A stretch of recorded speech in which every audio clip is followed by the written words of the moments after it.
श्रीमद् भगवत गीता चर्चा के 27वें भाग में आपका स्वागत है। द्वितीय अध्याय के श्लोक 3 पर चर्चा करेंगे। गीता पढ़ने या सुनने से पापों से मुक्ति मिलती है। आओ हम गीता पाठ सुने। भूमिका: मनुष्य जीवन में गीता को समझना बहुत जरूरी है। श्री कृष्ण कहते हैं, यदि तुम सदैव धर्म के मार्ग पर चलोगे तो सुखी रहोगे।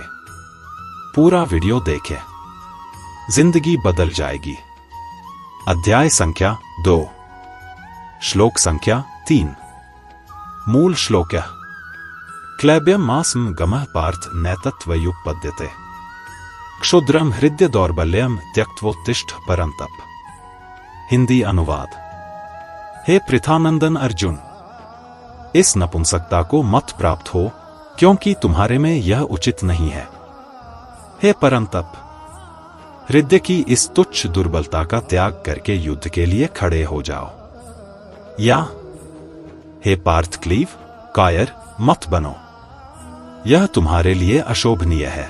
हे परंतप, हृदय की क्षुद्र दुर्बलता को त्याग कर खड़े हो जाओ। हिंदी टिप्पणी: भगवान श्री कृष्ण जो अब तक मौन खड़े थे, अब प्रभावशाली शब्दों द्वारा शोकाकुल अर्जुन की कटुर भत्सना करते हैं। उनके प्रत्येक शब्द का आघात कृपाण के समान तीक्ष्ण है, जो किसी भी व्यक्ति को परास्त करने के लिए पर्याप्त है।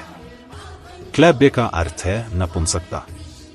यहां इस शब्द से तात्पर्य मन की उस स्थिति से है जिसमें व्यक्ति न तो एक पुरुष के समान परिस्थिति का सामना करने का साहस अपने में कर पाता है और न ही एक कोमल भावों वाली लज्जालु स्त्री के समान निराश होकर बैठा रह सकता है। आजकल की भाषा में किसी व्यक्ति के इस प्रकार के व्यवहार में उसके मित्र आश्चर्य प्रकट करते हुए कहते हैं कि यह आदमी स्त्री है या पुरुष। अर्जुन की भी स्थिति राज दरबार के उन नपुंसक व्यक्तियों के समान हो रही थी जो देखने में पुरुष जैसे होकर स्त्री वेश धारण करते थे। पुरुष के समान बोलते लेकिन मन में स्त्री जैसे भावुक होते, शरीर से समर्थ किंतु मन से दुर्बल रहते थे। अब तक श्री कृष्ण मौन थे, उनका गंभीर मौन अर्थपूर्ण था। अर्जुन मोहावस्था में युद्ध न करने का निर्णय लेकर अपने पक्ष में अनेक तर्क भी प्रस्तुत कर रहा था। श्री कृष्ण जानते थे कि पहले ऐसी स्थिति में अर्जुन का विरोध करना व्यर्थ था, परंतु अब उसके नेत्रों में अश्रु देखकर वे समझ गए कि उसका संभ्रम अपनी चरम सीमा पर पहुंच गया है। भक्ति परंपरा में यह सही ही विश्वास किया जाता है कि जब तक हम अपने को बुद्धिमान समझकर तर्क करते रहते हैं, तब तक भगवान पूर्णतया मौन धारण किए हुए अनसुना करते रहते हैं, किंतु ज्ञान के अहंकार को त्याग कर और भक्ति भाव से विह्वल होकर अश्रुपूरित नेत्रों से उनकी शरण में चले जाने पर करुणा सागर भगवान अपने भक्त को अज्ञान के अंधकार से निकालकर ज्ञान के प्रकाश की ओर मार्गदर्शन करने के लिए उसके पास बिना बुलाए तुरंत पहुंचते हैं। इस भावनापूर्ण स्थिति में जीव को ईश्वर के मार्गदर्शन और सहायता की आवश्यकता होती है। ईश्वर की कृपा को प्राप्त कर भक्त का अंतकरण निर्मल होकर आनंद से परिपूर्ण हो जाता है, जो स्वप्रकाश स्वरूप चैतन्य के साक्षात अनुभव के लिए अत्यंत आवश्यक है। इस स्वीकृत तथ्य के अनुसार तथा जो भक्तों का भी अनुभव है, गीता में हम देखते हैं कि जैसे ही भगवान ने बोलना प्रारंभ किया, वैसे ही विद्युत के समान उनके प्रज्वलित शब्द अर्जुन के मन पर पड़े, जिससे वह अपनी गलत धारणाओं के कारण अत्यंत लज्जित हुआ। सहानुभूति के कोमल शब्द अर्जुन के निराश मन को उत्साहित नहीं कर सकते थे। अतव्यंग्य के अम्ल में डुबोए हुए तीक्ष्ण बाण के समान वचनों से अर्जुन को उत्तेजित करते हुए अंत में भगवान कहते हैं, उठो और कर्म करो। हिंदी व्याख्या: पार्थ, माता पृथा के संदेश की याद दिलाकर अर्जुन के अंतःकरण में क्षत्रियोचित वीरता का भाव जागृत करने के लिए भगवान अर्जुन को पार्थ नाम से संबोधित करते हैं। तात्पर्य है कि अपने में कायरता लाकर तुम्हें माता की आज्ञा का उल्लंघन नहीं करना चाहिए। क्लैब्यम मास्म गमः, अर्जुन कायरता के कारण युद्ध करने में अधर्म और युद्ध न करने में धर्म मान रहे थे। अतः अर्जुन को चेताने के लिए भगवान कहते हैं कि युद्ध न करना धर्म की बात नहीं है, यह तो नपुंसकता, हिजड़ापन है। इसलिए तुम इस नपुंसकता को छोड़ दो। नैतत्वयुपपद्यते, तुम्हारे में यह हिजड़ापन नहीं आना चाहिए था, क्योंकि तुम कुंती जैसी वीर क्षत्राणी माता के पुत्र हो और स्वयं भी शूरवीर हो। तात्पर्य है कि जन्म से और अपनी प्रकृति से भी यह नपुंसकता तुम्हारे में सर्वथा अनुचित है।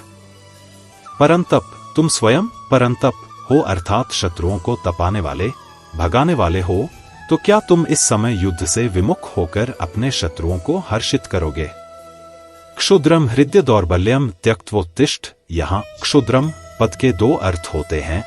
एक, यह हृदय की दुर्बलता तुच्छता को प्राप्त कराने वाली है, अर्थात मुक्ति, स्वर्ग अथवा कीर्ति को देने वाली नहीं है। अगर तुम इस तुच्छता का त्याग नहीं करोगे तो स्वयं तुच्छ हो जाओगे। और दो, यह हृदय की दुर्बलता तुच्छ चीज है। तुम्हारे जैसे शूरवीर के लिए ऐसी तुच्छ चीज का त्याग करना कोई कठिन काम नहीं है। तुम जो ऐसा मानते हो कि मैं धर्मात्मा हूं और युद्ध रूपी पाप नहीं करना चाहता, तो यह तुम्हारे हृदय की दुर्बलता है, कमजोरी है। इसका त्याग करके तुम युद्ध के लिए खड़े हो जाओ, अर्थात अपने प्राप्त कर्तव्य का पालन करो। यहां अर्जुन के सामने युद्ध रूप कर्तव्य कर्म है। इसलिए भगवान कहते हैं कि उठो, खड़े हो जाओ और युद्ध रूप कर्तव्य का पालन करो। भगवान के मन में अर्जुन के कर्तव्य के विषय में जरा सा भी संदेह नहीं है। वे जानते हैं कि सभी दृष्टियों से अर्जुन के लिए युद्ध करना ही कर्तव्य है। अतः अर्जुन की थोथी युक्तियों की परवाह न करके उनको अपने कर्तव्य का पालन करने के लिए चट आज्ञा देते हैं कि पूरी तैयारी के साथ युद्ध करने के लिए खड़े हो जाओ। संबंध पहले अध्याय में अर्जुन ने युद्ध न करने के विषय में बहुत सी युक्तियां, दलीलें दी थी। उन युक्तियों का कुछ भी आदर न करके भगवान ने एकाएक अर्जुन को कायरता रूप दोष के लिए जोर से फटकारा और युद्ध के लिए खड़े हो जाने की आज्ञा दे दी। इस बात को लेकर अर्जुन भी अपनी युक्तियों का समाधान न पाकर एकाएक उत्तेजित होकर बोल उठे। आज का सत्र यहीं समाप्त होता है। श्री कृष्ण के साथ रहो। जय श्री कृष्ण।